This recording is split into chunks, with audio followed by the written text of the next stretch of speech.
মৰমৰ ছাত্ৰ-ছাত্ৰীসকল, আজি আমি আসাম জাতীয় বিদ্যালয়ৰ ক্লাছ 7ৰ English lesson 11 children of the rainbow নামৰ কবিতাটোৰ সম্পূৰ্ণ প্ৰশ্নোত্তৰবিলাকৰ সমাধান কৰিবলৈ আহিছোঁ। তো ভিডিঅ'টো অতি গুৰুত্বপূৰ্ণ হ'বলৈ গৈ আছে। তোমালোকে ভিডিঅ'টো মনোযোগেৰে চাই থাকিবা। আৰু যদি তোমালোকে মোৰ চেনেলত নতুন আহিছে তেনেহ'লে চেনেলটো সাবস্ক্ৰাইব কৰি ল'বা। তো বলা আমি ভিডিঅ'টো আৰম্ভ কৰিছোঁ। তো ইয়াত ফাৰ্ষ্টত কৈছে এনসাৰ দ্য ফলোইং কুৱেশ্যনছ, অৰ্থাৎ তলত দিয়া প্ৰশ্নবোৰৰ উত্তৰ লিখা।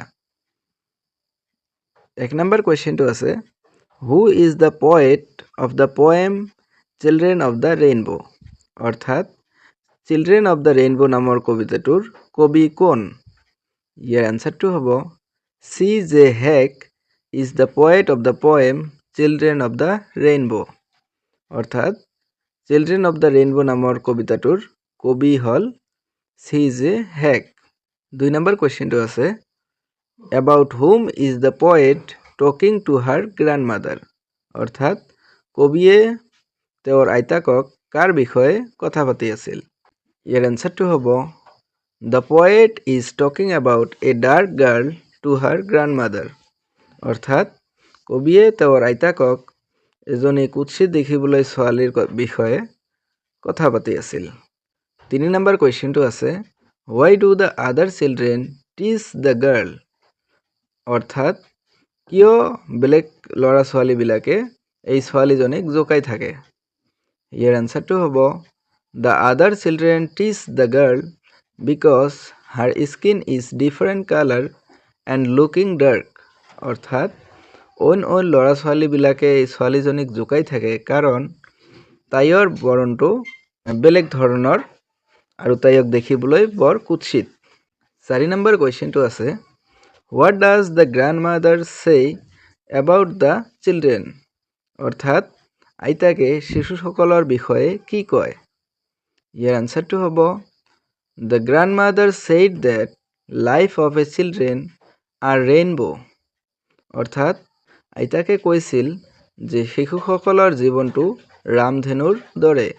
The inner beauty of a person is more important than the colour of the skin, অৰ্থাৎ শৰীৰৰ ৰঙতকৈ তেওঁৰ ভিতৰৰ সৌন্দৰ্যটোৱে আটাইতকৈ গুৰুত্বপূৰ্ণ।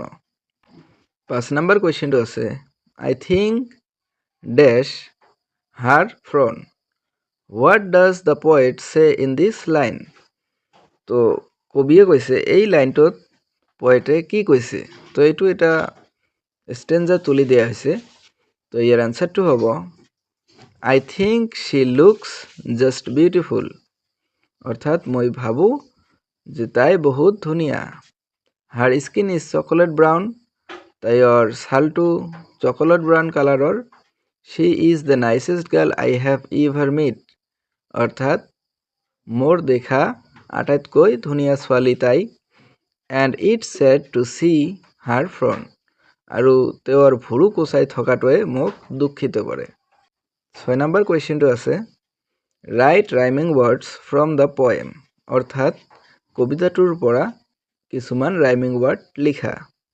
তো ইয়াৰ এনসাৰটো হ'ব এৱেৰ ৰাইমিং ৱৰ্ড প্লে, ব্ৰাউন ইয়াৰ ৰাইমিং ৱৰ্ড ফ্ৰন, ৰাইট ইয়াৰ rhyming word inside, colour blind ইয়াৰ ৰাইমিং ৱৰ্ড মাইণ্ড, প্ৰাউড ইয়াৰ ৰাইমিং ৱৰ্ড এলাউড। তো মৰমৰ ছাত্ৰ ছাত্ৰীসকল, এয়া আছিল কবিতাটোৰ সম্পূৰ্ণ প্ৰশ্ন উত্তৰৰ ভিডিঅ'। তো আশা কৰোঁ তোমালোকে ভিডিঅ'টো ভালকৈ বুজি পাইছা। তো যদি বুজি পাইছা তেনেহ'লে ভিডিঅ'টোত এটা লাইক এটা কমেণ্ট কৰি দিবা।